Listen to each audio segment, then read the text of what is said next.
Hello, everybody, and welcome to the First Mind podcast, episode 1, season 1. I'm super excited to be here. Today, we are very fortunate to have a guest speaker who is going to talk to us about attachments and attachment styles, culminating in a conversation about how to get to a secure attachment.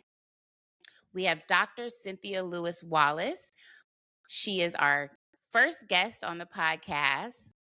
Um, Dr. Cynthia Lewis Wallace is an Army veteran, a clinical psychologist licensed in the state of North Carolina and Virginia. She provides individual, couples, and group psychotherapy, psychological assessment, consultation, mentorship, trainee supervision, and serves on several diversity, equity, and inclusion-focused work groups within the hospital's mental health service line. Dr. Cynthia Lewis obtained her bachelor's degree in law, society, and justice from the University of Washington, Seattle in 2005. She then went on to get her master's degree in public administration from Clemson University in 2008 and her PhD in clinical psychology from the California School of Professional Psychology in San Diego in 2015. Dr. Lewis Wallace is married and has 3 children, aged 12, 4, and 2. She enjoys running, hiking, sushi, and traveling with her family. Welcome, Dr. Cynthia Lewis Wallace. We are so happy to have you today. Well, thanks for having me. I'm excited to be here. So we are going to get right into our conversation. So you're here to talk about attachment styles, and hopefully the listeners have had an opportunity to take their attachment style quiz. We attached a free quiz prior to announcing this podcast. So if you haven't had an opportunity to do that, please go to Come Hither Energy, and there is a link in the bio. There's also a link in the highlights for you to take your attachment quiz. You could actually do that right now while we're introducing ourselves and getting warmed up. So, Dr. Cynthia, is it okay if I call you Dr. Cynthia? Does that sound Yeah, okay? that sounds great. Okay, so Dr. Cynthia, I think we arrived at this conversation about attachment styles through a couple of lives that we did where we talked about how our hot girl summer were epic fails because of our attachment styles. And so I have been well aware that my attachment style is an anxious, codependent attachment style. I've been doing a lot of therapy and work to kind of get through that. So I was realizing this summer as I was attempting to make connections with people, and not just men even, that in those attempts to connect, I was seeing and exhibiting and able to kind of observe myself outside of myself, probably because of just a new introspection, like just having this anxiety, this feeling of like I'm never going to be good enough. I'm never going to be accepted. I'm never, nobody's going to love me, so that anxiety that starts to creep in and then really, in my experience, gets in the way of genuinely making a connection with a person. I feel like I don't show up as my best self, and then that triggers, I'm sure, the other person. And so it just almost is giving the opposite effect of what I would really want, which is to be more securely attached. So would you like to give kind of your insight into attachment styles, maybe the different ones and kind of, what they mean? Absolutely. First of all, the fact that you had that introspection and was able to kind of evaluate, like, man, like what's kind of coming up and what have I noticed? And I think a lot of times we don't necessarily take the time to have that introspection, right? That self-awareness. So the fact that you're like, yep, I'm noticing it, I'm engaged in therapy. We'll talk a little bit about that later, but like those vehicles to be able to increase our awareness and how we show up in relationships. Because like you said, it doesn't necessarily have to be a romantic relationship. We as humans Right. are wired for connection, period. Right. And so Yes. when we think about attachment, it's talking about my experience in relationships, period. So that can be romantic. It can be coworker, it can be one of your girlfriends, it can be with your children. Right. So anytime you're dealing with another human being, relationship comes into play, right? And so Yes. how we interface, it has a lot to do with kind of our attachment style. And so attachment theory, which is what kind of the attachment styles kind of come from, goes back to like the 60s. So Dr. Bowlby was the pretty much the developer of attachment therapy theory. And then later on, it expanded to Dr. Ainsworth, and she actually did an actual like study called the Strange Situation. And so, what they Okay. actually found in both of their work is that the bond as an infant and a toddler to their primary caregivers pretty much sets the foundation of how they navigate relationships throughout their whole life. And so it becomes really, really important and kind of thinking about caregivers, because sometimes in households, it may not necessarily be the kind of mother father household, right? As I think we're recognizing that that's probably not going to be the norm that may have been back in the 50s and 60s. And Right. we're Right. evolving and dynamics of families have changed. But being able to identify kind of early on how an infant and a toddler bonds with their caregiver is really, really important. And so Hmm. pretty much as an infant and toddler, like they can't speak, they can't feed, they can't change themselves. And so they are really dependent upon somebody to identify and meet their needs. And so that's kind of where Hmm. that attachment kind of comes into play. That's such a good explanation. Thank you for, I don't think we realize just the connection between those early phases of development and our adult lives. Like, I know I did not really understand the connection. Um, so thank you for helping to clarify and explain that attachment starts very early on. Yeah, go ahead. I'm sorry. It does. No, no, it does. And so ultimately the biggest piece is that we become attached to the caregivers that we have a close relationship, that we bond with, who meet our needs, right? And so Mhm. that's kind of what develops into a secure attachment. It's like I have needs, it gets met, then therefore I feel safe, I feel comfort, and I continue relying on this person to have my needs met, right? And so that's Mhm. ultimately then evolves into a secure attachment. Okay. Makes a So lot of sense.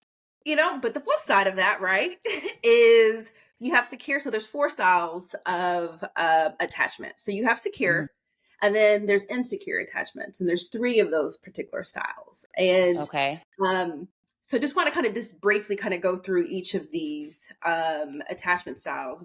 But actually, probably before I get to that one, I want to go back to what does a secure attachment look like in a relationship? Because I think that can be really, really helpful. It's like we say that Yes. this is where we're trying to get. So what does that actually look like? You know? And honestly, as you answer that, I remember there was a moment in therapy, and I know you'll talk about our attachment styles and how they can be fluid.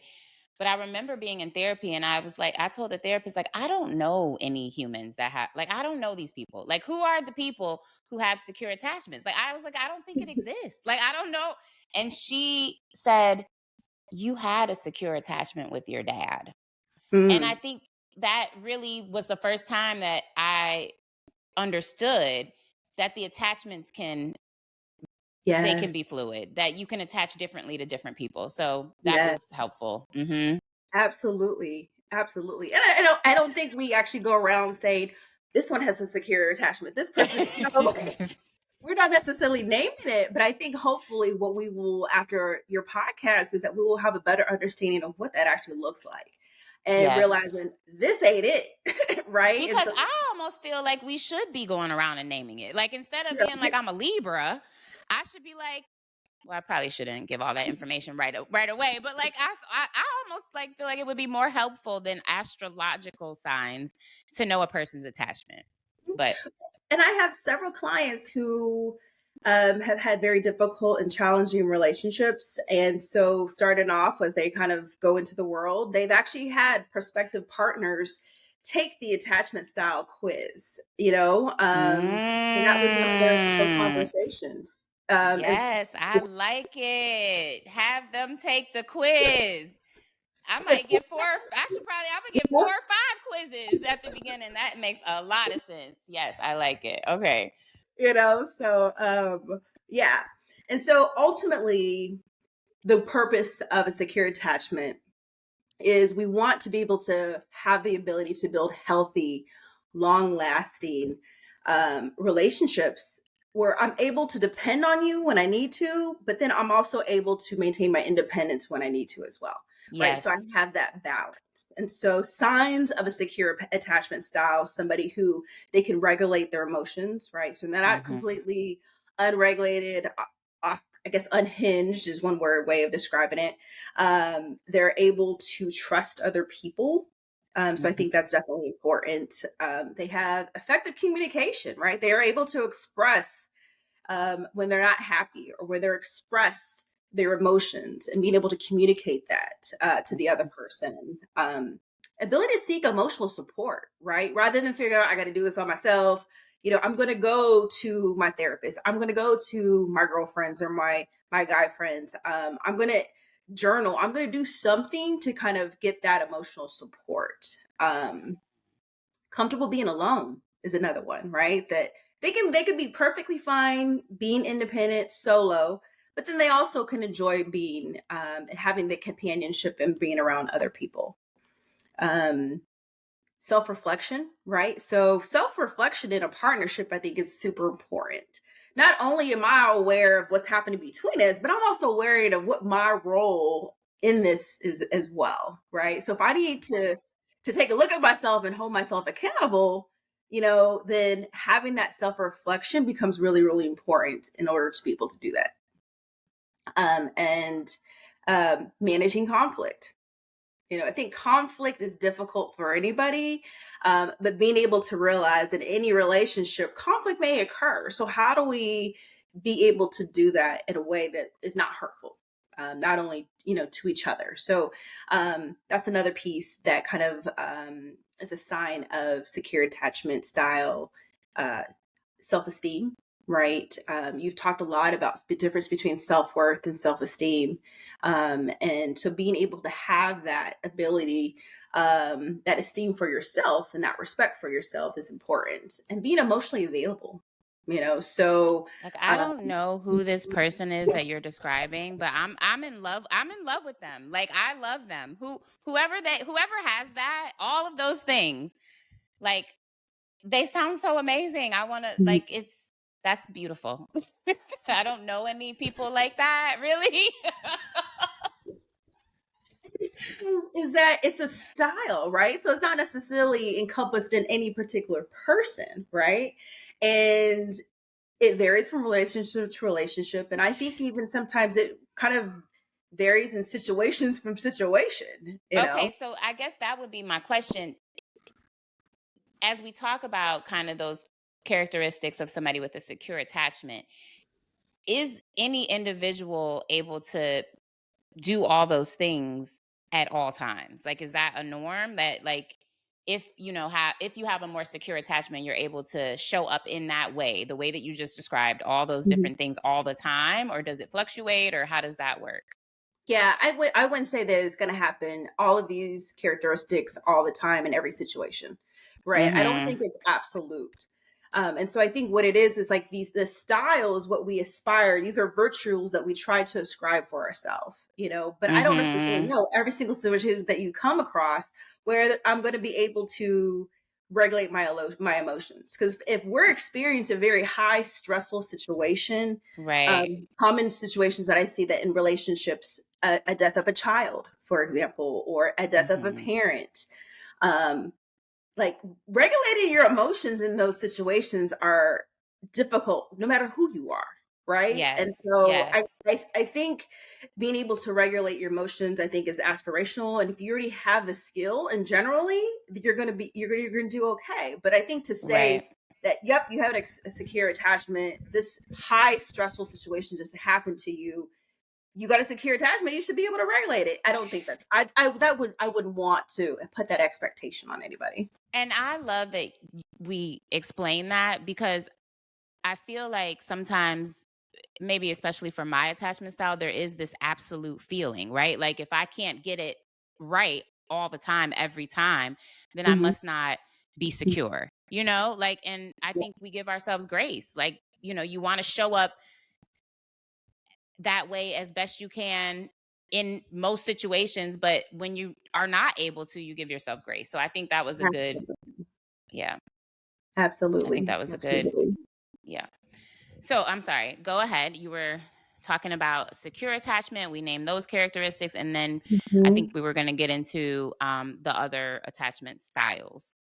Yeah, so when we think about secure attachment, and then there's insecure attachment, and there's three insecure attachments, and so I just want to kind of go briefly through some of them. So you mentioned avoidant, right? So um, avoidant attachment styles have kind of, just in general terms, difficulty with long-term relationships, and they have early on in their life had kind of been taught to kind of fend for themselves. Independence was highly valued. Um, some folks will describe being reprimanded if they had to depend on somebody else. So therefore, they were taught early on, I'm going to be self-sufficient. I'm going to do all the things that I need to do. I don't necessarily need to rely on anybody else. So they may have also had times where they tried to express their emotions, but it may have been met with rejection. So therefore, they've kind of learned that maybe that's not the route to go in regards to expressing my emotions. Mhm. Or they have found that the caregiver was very slow to respond to meet their needs. And so slow to respond to meet their needs could look a wide variety of things. It could be Mhm. on one end, neglect, right? To on the other end, you have a caregiver who is extremely busy, probably working multiple jobs, crazy different shifts, and just are not able to be present, right? So they're super busy, so they're not able to be present, therefore to meet their basic needs. And so it could be on that continuum, but either way, um, they then tend to self rely, on themselves. Or some people have found that the caregiver valued academics, grades, tasks, like to performance based things. And that's how they demonstrated support and love. And so the emphasis when we think about an avoidant attachment style is put towards independence and reliance on self. And so that's kind of where they believe, they meaning attachment theorists, Mhm. that that style comes from. And so when we think about what does that look like in a relationship, we think about somebody who may avoid emotional or physical intimacy. They may have the strong sense of independence, so therefore I don't need to depend on you for anything at any point. Um, may have difficulty kind of being able to express their feelings, um, because again, it may have been in the past something that wasn't valued, or even was at some point maybe possibly rejected. Um, hard time trusting other people. They spend more time alone rather than interacting with other people. And so again, these are very generalized kind of characteristics. And some people who may say like, hey, you know what, like I took the quiz and they told me that I have this avoidant attachment style, but like some of the stuff is not resonating with me, or my experience may be different, right? And so I think it's also great to just recognizing that these are very broad strokes generalizations, and that all of these things don't necessarily have to have happened to you, right? But I think it kind of gives an overview for the folks that have done this, and through the research in general, this is typically what we can see. But there may be pieces of it that may not be a person's experience.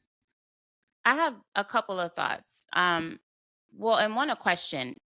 Generally, by what age is your attachment style kind of established, if you will? Like, what age around would you say? Well, well, according to the attachment theorist, it's as an infancy toddler, it's already kind of developed.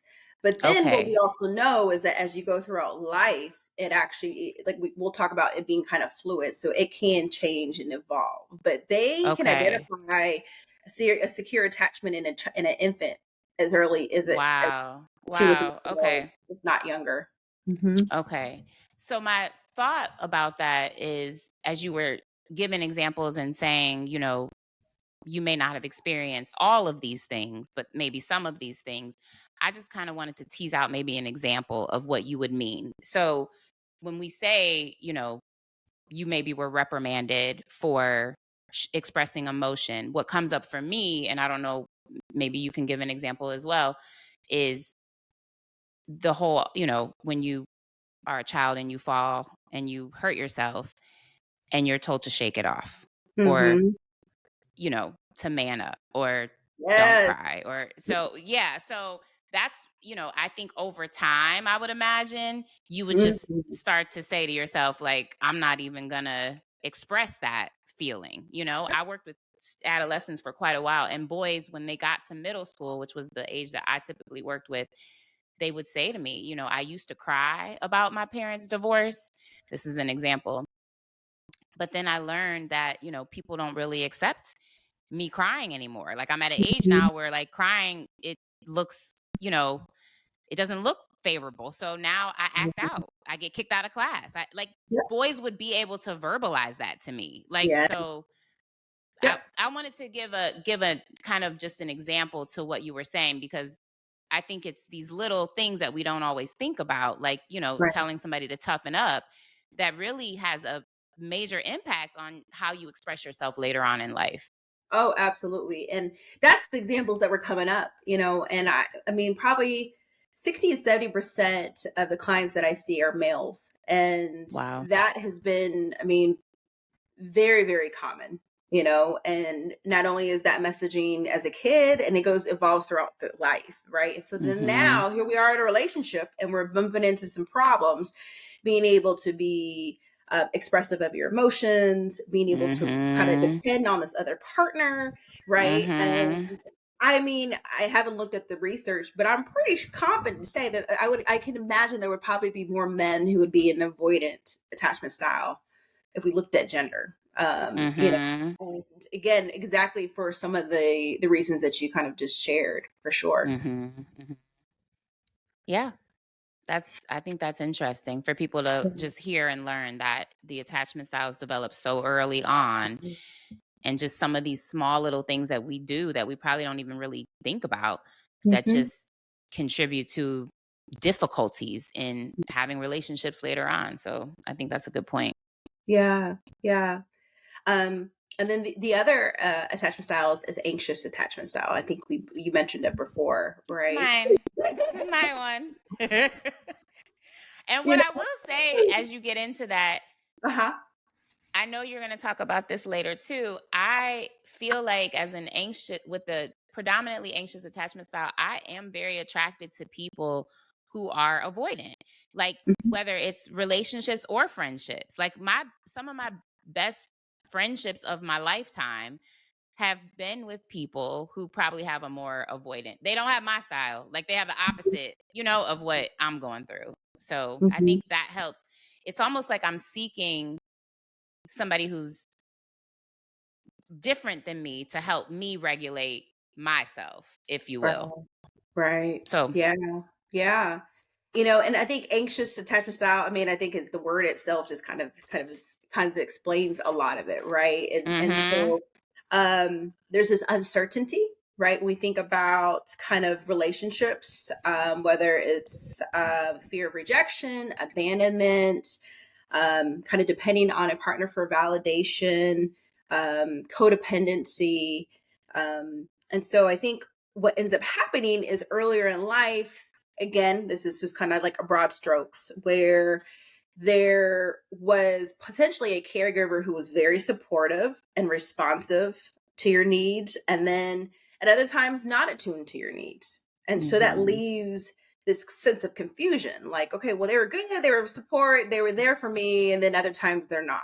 And so it goes from coddling over support to detached. And this is kind of like, whoa, what's going on here? Right. So then um, that can create a lot of confusion in someone, because then now there's this uncertainty, unpredictability that happens, which then elicits a lot of kind of angst. And so also what we know is for this particular for anxious attachment styles, that sometimes the individual was made to feel responsible for another person's feelings, whether it was, hey, you did this and this is why I feel this way, you shouldn't have done XYZ, I wouldn't be this way. And so now this person is taking on responsibility of somebody else's emotions and feelings, So what that then translates to is this belief that I'm supposed to take care of other people's feelings, right? And then that tends to result in this codependency. Like my job is to make sure that you're good, so I'm going to do everything I possibly can to make sure that that happens. But then Mhm. in that process, then we neglect ourselves, right? Yes. And so that's also kind of important. And so we think about signs of what that actually looks like in a relationship. We're thinking individuals who may be clingy. I really don't like that word, to be honest. But I would just say very attached to the other person. No, I think if you want me to, I can give face to that too. There were, I think that there in my relationships, I had this saying that now I can um evaluate so differently, but I would say like, oh, I just want to be in your skin, like I just want to be up under this person, all like I love you so much, I want to be in, like I really think I thought love was enmeshment, like I need to Mhm. be with this human, Yeah. like I really believed that, so I think clingy is I mean, I don't know. It is what it is. I'm not offended by it. I've made peace with a lot of this, but I think there is there is a and I want to also again just point out that it's not just romantic relationships. It can also be just friendships that you are overly, enmeshed with this other person, or feeling like, you can't be whole without this other person. So I think, it can come out in a lot of different ways. Yeah, and I remember being at a park when my son was really young, and this little boy was attached physically to like his father's leg, and Mm. another parent was like, "Oh my gosh, why is he so clingy?" And he had to been like 3 or 4, and I'm thinking like, "And what is wrong with that?" Oh, yeah, yeah. It's like the fact is that he feels safe with his father in this moment in a park with a bunch of kids that he doesn't even know, with a bunch, so like to me that's a very healthy reaction, and so and Because so, I think what we I'm sorry, I didn't mean to Mhm. cut you off. I think what we negate to understand is that for little people, the experiences are little. Like, so as you described, a person might lose their child, or they might, you know, um just suffer with, something significant. For them, being at a park with a whole bunch of people, that is significant because they're 3. Like they don't have their world perspective is just not, Right. by nature of their age, it's just not what ours is. So these little things are the first time that they're doing some of these things, so they are big to them. So yeah. Yeah, yeah, yeah. um Other pieces of kind of characteristics of anxious attachment style, we find highly sensitive to criticism, and this could be real criticism or even perceived criticism. you know, right? But I think there is this kind of, we think about kind of like I have to be. It's like 100%, right? I got to be on. I got to be on top of my stuff. If I'm not, then And because you strive for that, you often are, right? Like you kind of, I think for me, I rely on that validation of like, "Ooh, she always is on point." So then when I'm not on point and somebody points that out, I'm like, "Oh no, what's happening?" No, ma'am, we're not doing that. So, in many mm-mm. ways though, like this perfectionism, this striving is actually, if you think about it, that's kind of built in, right? That's for Mhm. me to be having to deal with criticism. Well, the solution is just be perfect. I don't have to do it, right? But we also Yes. know like that's also not actually, that's not realistic, right? Because we're also human. And so but that sensitivity is there, right? Mhm. Needing approval from others. Sometimes it's difficult to be alone. Fear of abandonment, difficulty trusting others. I even also, I think sometimes I would even say not only difficulty trusting others, but sometimes even difficulty trusting yourself. And so I think that's another piece, right? Yeah, I so I have think I have a friend who would say to me, um, she would say to me, "You're like, if I in relation to romantic relationships, she would say, you're not afraid of not being able to trust the other person. You're afraid that if the other person does something, you can't trust yourself to recover." Mhm. And Mhm. that's the truth of it, really. Like, because the trust is, I have to know that I'm going to be able to pull myself out of this, and I think sometimes I don't always know if I'm Yeah, going to be able to do that, so sure, yeah, that's real. sure.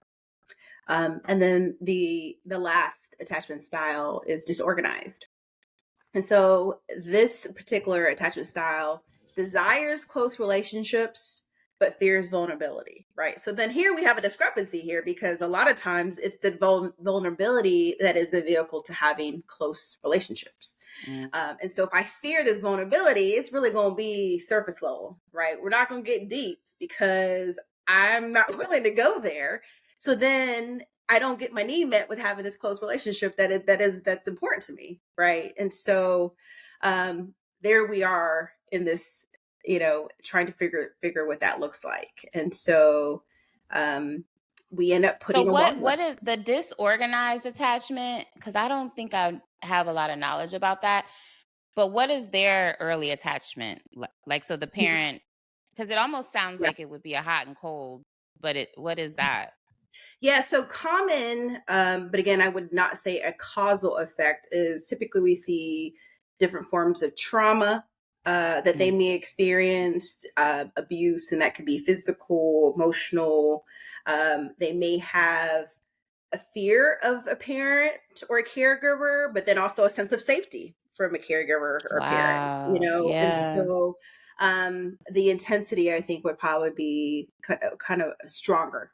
And so therefore they have difficulty regulating their emotions, this fear of rejection, um, high levels of anxiety, difficulty trusting people. Um, they switch from potentially being very kind of close to somebody, but then detached and distant in other times. And um, when I was kind of preparing, they mentioned that folks with disorganized attachment styles tend to have higher associations of mood disorders, so anxiety, depression, and when I was looking at kind of like disorganized attachment styles as far as partnerships.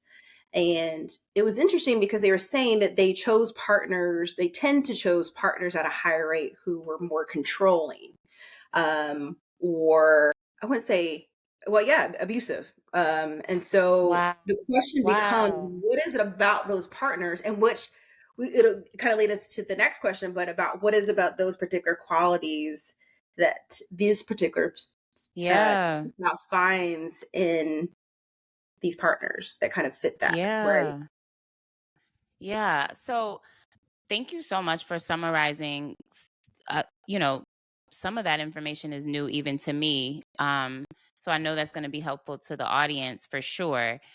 I did have a thought as you were Mhm. describing all of those nuances of attachment, just in how important it really is that the person who is bringing forth the life in the world is cared for.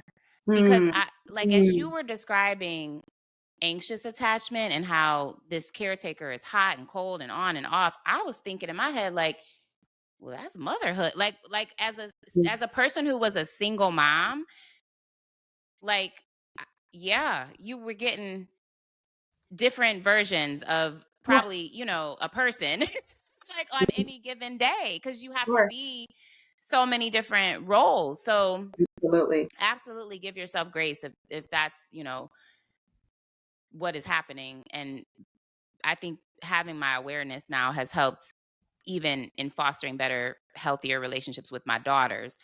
But I Mhm. definitely can see how, if the person, like I said, who is the primary caretaker is not being taken care of, how Sure. then that creates a lot of anxiety and dysfunction, I would imagine, in them, which then is also impactful to the child. Oh, absolutely. And I think one research study said that 70% of adults have an insecure attachment. Wow. 30% have a secure attachment.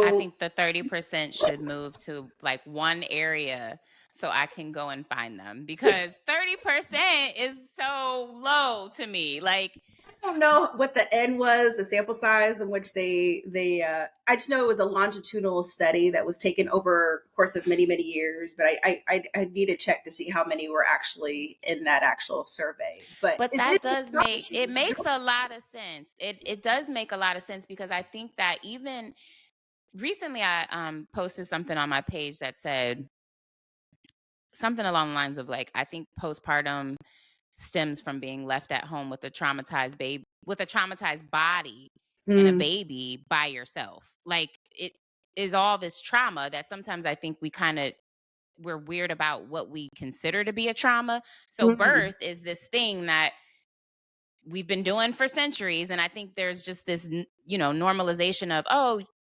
yeah, you just had a baby, you'll be fine. Like, but it yeah, really is like a it's a very, you know it is a surgery. Like, it is like you're actually going, out. So it is trauma on the body, and I think we're yeah, not always given space to talk about, you know the trauma of that experience. I think, as moms, you just have to mhm, say, oh, everything's amazing. This was amazing.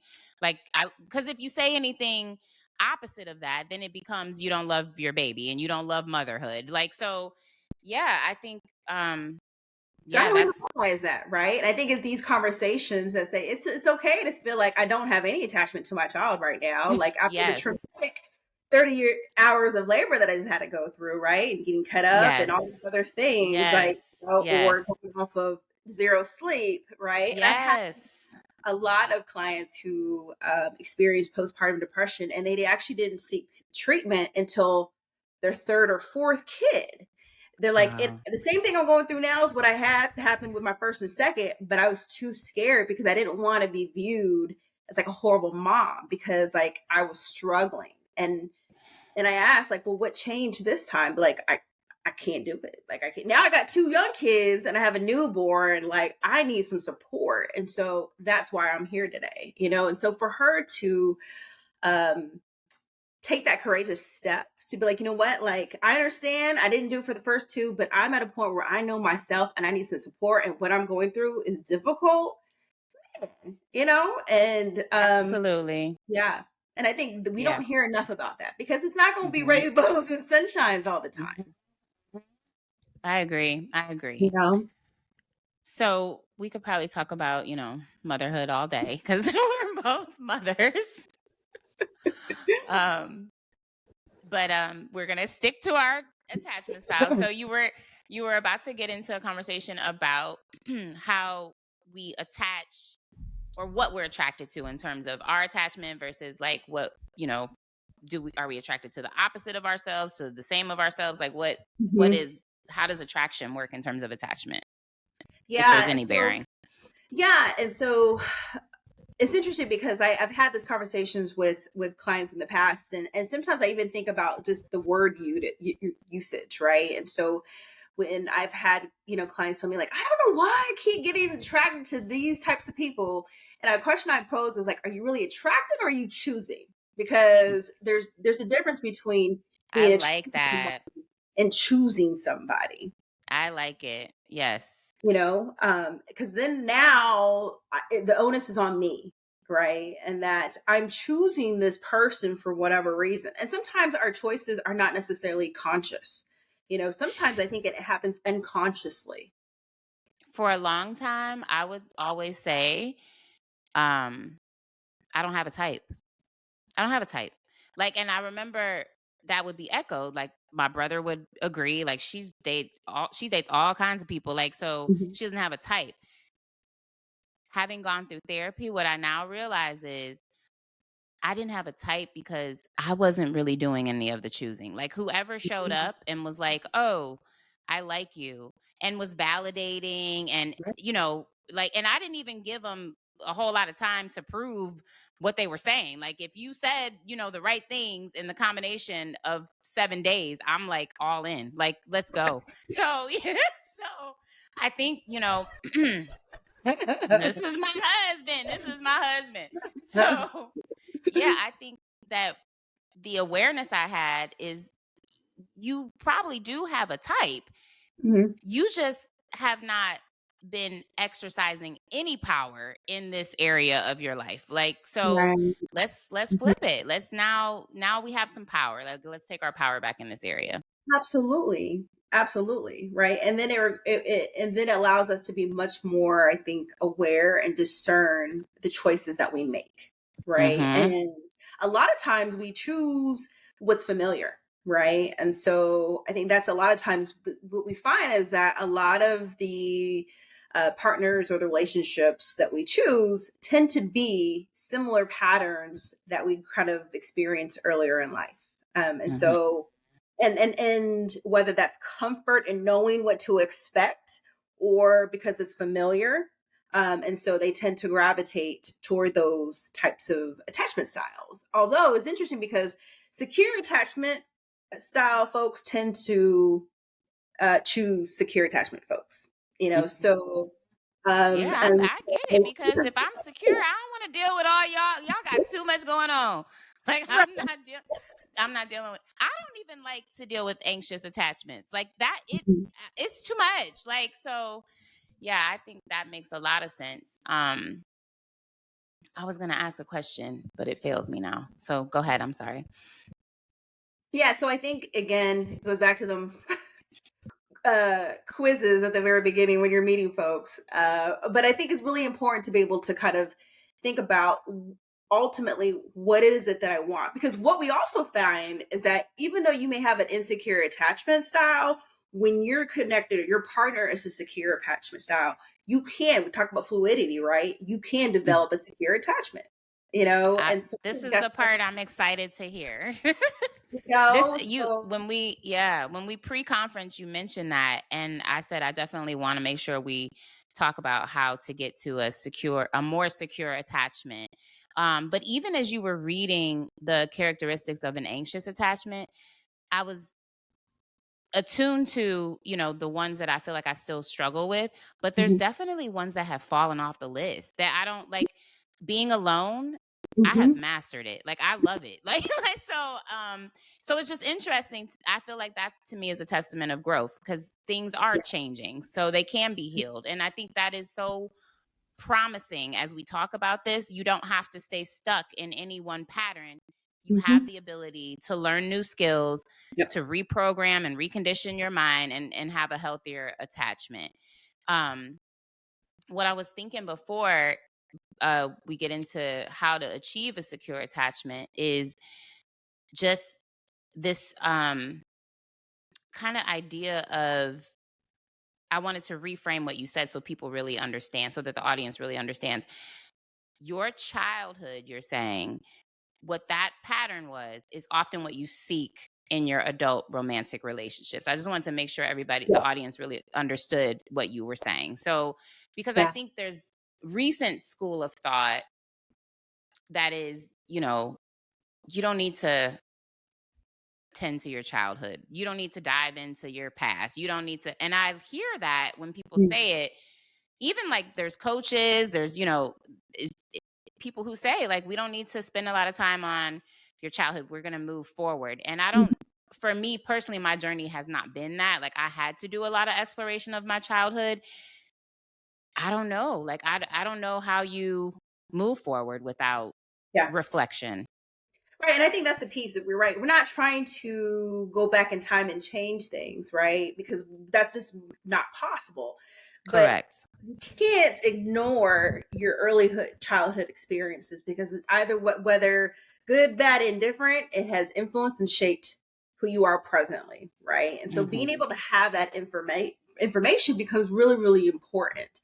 Like I don't know any therapist who doesn't do a background history and developmental history as part of their initial intake because it's relevant, and how early experiences were like for this individual has an impact present day, right? And so, yes, the presenting issue, may not have been present years ago, but understanding a person's experiences is really important, and to better understanding how they're showing up and where do we actually go from here now, And so, yeah. And I do think that that is probably the more painful part of the therapeutic process, and the part that we do want to avoid or tend to, we just want to skip that, but yeah, I do think that you have to spend some time there. Like, you have to spend some time figuring out how you became, what you are. So, Mhm. yeah, I Yeah. don't know how you do it without that part. Even as I think about dating coaches, and there's so many different kinds of coaches. And I love it all. Like, I love that people are seeking support for, because I feel like you start where you are. So anything you do is Mhm. going to be helpful. But what has been my experience is I could go to a dating coach and they could give me all this really good information, but without the self-worth, I won't be able to sustain it. Like, I won't, like, I can say, okay, I'm gonna, you know, put these boundaries in place and I'm gonna do, but without, for me, I feel without really the therapeutic process, I don't think I would have gotten to a place where I could stand on my boundaries, Like, I really needed to go back and heal and understand some of the things that happened to me for me to make peace with them and get to a place where I was even aware that I was, like you said, some of this is not even, you're not even conscious of it. So I needed to go back and figure out things that I had suppressed and repressed, and like bring those things back up so I could work through them so that they're not triggering me so much in the world today. So Sure. that was my process. I don't know, like, I don't want to speak to anybody else's process, but for me, it would be hard to move forward without some introspect on what happened in the past. Absolutely. And that's kind of that's the biggest thing when we think about, can attachment styles be altered, or can you heal and move forward? And the number one question answer to that is absolutely yes, yes, yes, yes, yes, exclamation, exclamation, exclamation, right? So you can. And I think it goes back to that introspection that you just mentioned, right? Having to take a look at myself and think about noticing how am I showing up in these different relationships? Mhm. What are certain patterns am I exhibiting? Where the problem lies? And what is my role in that, as well? And Mhm. if there's certain things that I'm noticing about myself that's leading to these patterns, then what can I actually do to make some changes and kind of grow? And so um, that's kind of where I'm going to put that plug for therapy, where it becomes really, really helpful, right? And I tell people, if I had to summarize what therapy is, it is increasing your awareness about yourself and how you interact in the world, period. And so there's so many different treatment modalities. You mentioned EMDR, um, and which is a evidence-based trauma-focused therapy. Cognitive processing therapy, prolonged exposure are also part of that as well. um, and then we have specific treatments that are targeting how we think, right? So our patterns and thought processes sometimes can create patterns that are unhelpful for us. And so Mhm. there's treatments, literally, you think about it, we got it, right? It exists. Mhm. And so being able to get that introspection, whether it is somebody telling you, whether it's required because your job is noticing something and thinks that you could benefit from it, or you decide, you know what, like, I'm just tired of living this way and want to live differently. All of those, whatever the reason, being able to be like, let me kind of see what therapy has to offer, and Yes. I think sometimes there's a lot of stigma that comes with seeking therapy and seeking mental health treatment, and hopefully we'll be able to kind of destigmatize um, what therapy looks like, right? We don't. Even with this conversation, I hope that Mhm. we are normalizing what that looks like for people. Yeah, That's the yeah, whole goal of this podcast, is just to normalize what the therapeutic process is, to really give access to people who may not have access, to tips and tools and things that you can do, Yeah. um, just to have a more peaceful life. Like that's really what we're talking about is how do we get to a place where we can more peacefully have relationships and connections with other humans. Yeah. So, yeah. You're number one, you're deserving of that, right? You Yes. deserve that peace and that connection. Not only are we wired of it, but we also are deserving of it. And I also wanted just one thought I also had that as I was listening to you talk, when we think about the insecure attachment styles, I think something to kind of keep in mind is that many of our behaviors that we exhibited were once adaptive toward us for us, right? Mhm. So it Mhm. worked in our favor, whether it's just survival, right, to get through the day to day.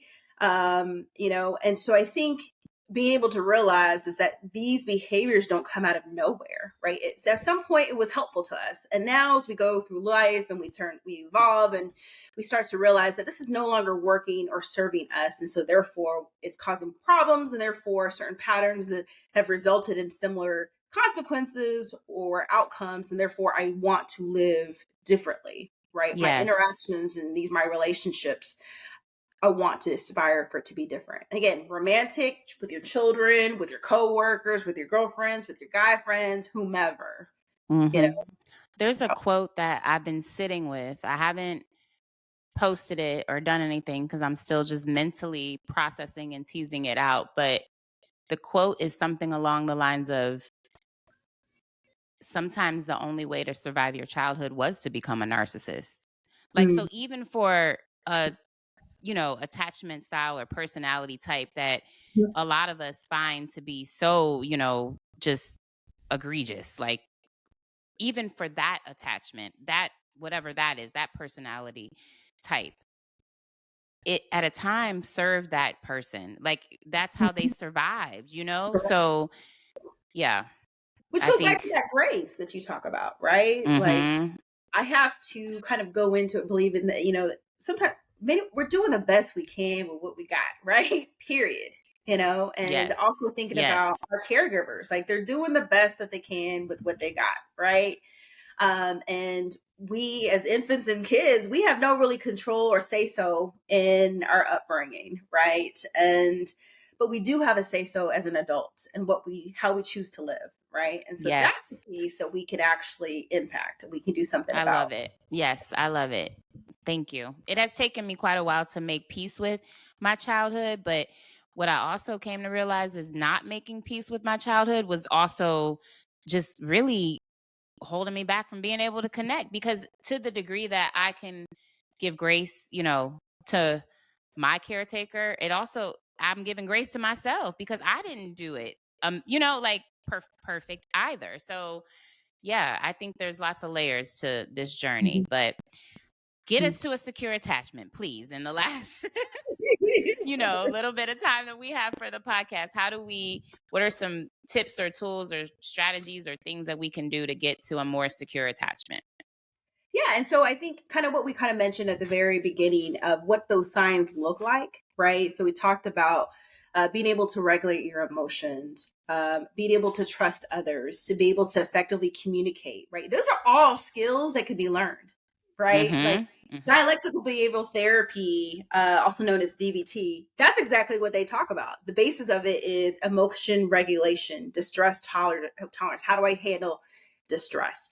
Interpersonal effectiveness, right? Those are all the basics of exactly what we're kind of talking at. So, secure attachment, these responses of being able to regulate emotions, being able to effectively communicate with other people, be able to express your emotions, all these things are skills that can just be developed, right? I So, love that. whether that's learning these skills in therapy, is it learning these skills with a life coach, whether it's going on YouTube, right? Or going on Psychology Today, and being able, there's plenty of articles that will kind of lay it out. Or researching, for example, type in dialectical behavioral therapy and it'll populate all the different articles, various different PowerPoints, presentations, videos, and it teaches you, breaks you down on like, how do I effectively communicate? What does that actually look like? Especially if I haven't seen it, if it wasn't taught to me, or I notice like how I communicate is unhealthy and it leads to more problems.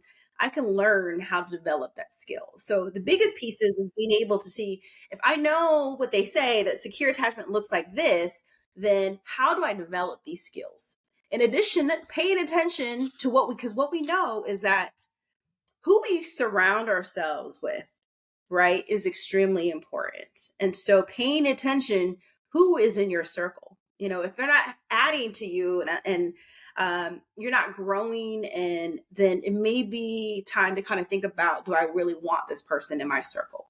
And so being able to, because those are going to be the people that you practice these relationships with. If I want a secure attachment with, if I want to be able to communicate effectively, it's going to be people in my circle who's going to get most of the That's play. such a good point. Yeah, that's a very good point. So if I Those are can't the people you're gonna, communicate, yeah.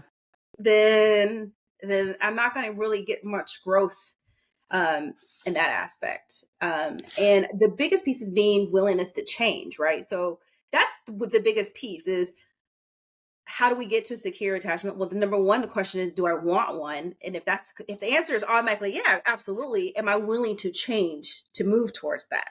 If I don't identify as having a secure attachment, right? Growth comes through discomfort. So it's good. It's not going to be easy. Because if it was easy, we would have figured this out a long time ago, right? hmm And so And it becomes, yeah. yeah, I agree. I love the way that you put that.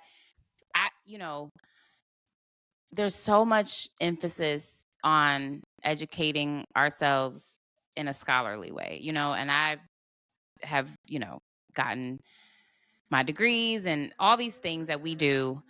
Um, but we do not, I feel, do that same research on ourselves. Like we Yeah. don't, take the time to really deep dive into the history of ourselves, into the like you're just not even encouraged to do that. Like Hmm. we talk a lot about, how you're working all the time, people who are entrepreneurial or hustlers, if you will, like talk about, you don't want to work and spend all your time working to build somebody else's business or company.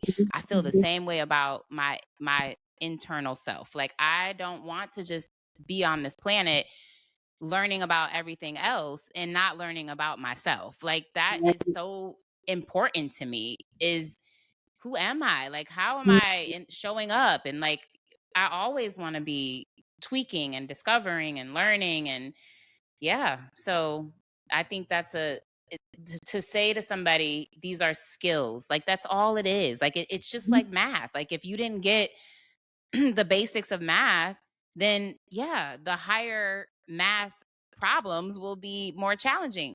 Right. You go back and you get the skills. Like with any other subject, I feel like we understand it so Right. easily, but when it comes to emotions and our mental health, we just, I don't know, like we don't look at it that way.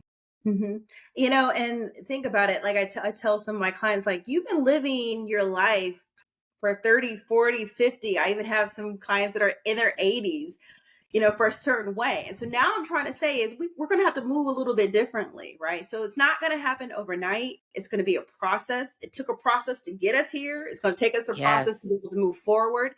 And so that's kind of like what you mentioned before. That's where grace comes in. But the fact is that you want something different for yourself is going to be the motivator that helps us get through this, right? And so, like you said, it is skill based. We can learn skills, right? We can think hmm about how are we interpreting certain situations, and how do we kind of maybe potentially look at things differently? How do we manage our thoughts that are not necessarily helpful? They're very this all or none, black or white type of thinking, and being able to find that, we can have more of a balanced thought, and again, when we, work on these skills, we start to think about more about who we are and also who we want to choose in the relationships that we surround ourselves in, right? And so therefore, we're cultivating a circle who supports us, right? That balance of, I can depend on you when I need to, but I also can be independent, right? And so how do we kind of have that balance? And I think that ultimately that's hmm how we get to the secure attachment style. I love it. I love this whole conversation. Thank you so much for being willing to come on and talk to us.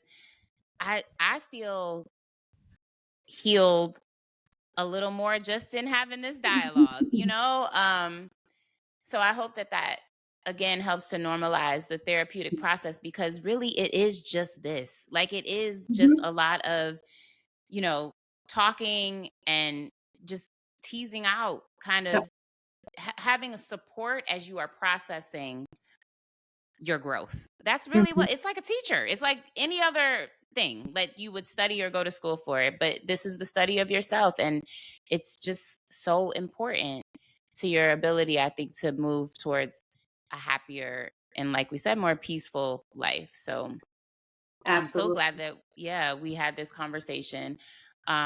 Any last thoughts that you want to add before we go? To anything you want to. No, I think we've kind of pretty much like summarized and kind of reviewed everything I can think of. I just the fact that listeners have found your podcast and you kind of creating this space, I just wanted to say like I'm thankful for, because I think it's definitely needed, and hopefully this plants seeds, and many people, whether that's to say like you want maybe she may be onto something, or just normalizing their experiences, and also kind of realizing that like mental health matters, It does. and It does.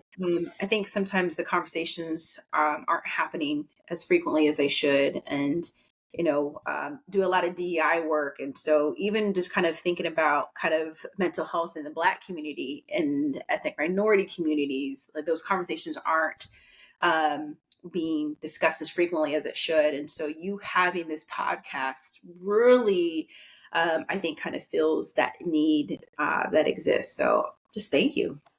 Oh, thank you for being here. I'm so excited to continue this work, and I hope that you will come back and talk to us some more.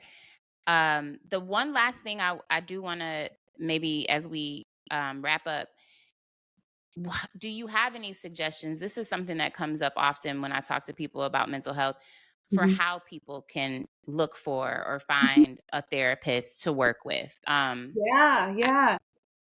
So, and I think the biggest one I'm going to put a plug for is psychologytoday.com. So if you Google it, you can actually search for a therapist in the area, put it in your zip code. If you can pick a therapist by gender, their ethnicity, language, also their treatment modalities. If you want a therapist yes. who does EMDR, you can do a search for that.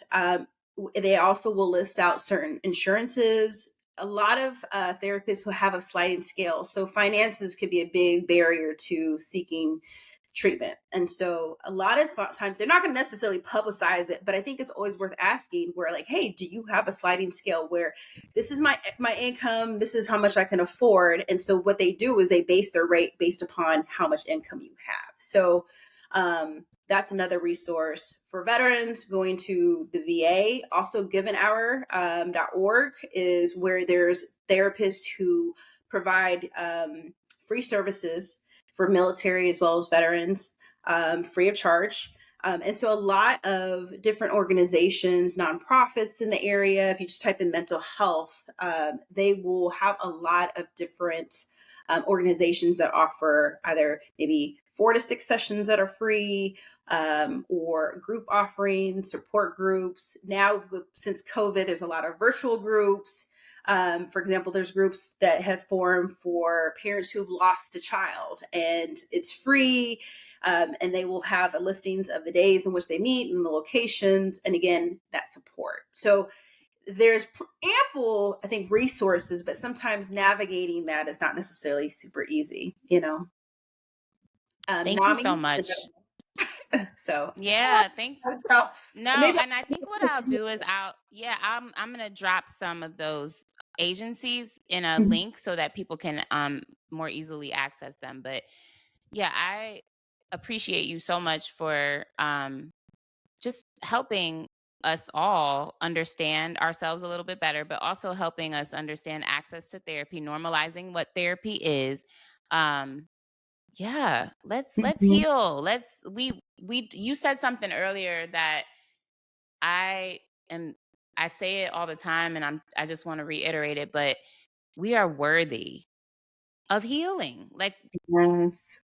we are worthy of that. So I hope that we can kind of flip the paradigm and not look at this as something that you do because you're going crazy. Like, you Right. are worthy of a space to process your feelings, your emotions, a neutral space where somebody is not judging you. Like, we are worthy of that. So Dr. C, thank you so much for being here. I have truly enjoyed this conversation. I think that we have helped heal the world just a little bit with just this hour. So, thank you again for being here. Thanks for having me. All right. And we will see you all next time here on the First Mind podcast. Take care. Bye bye.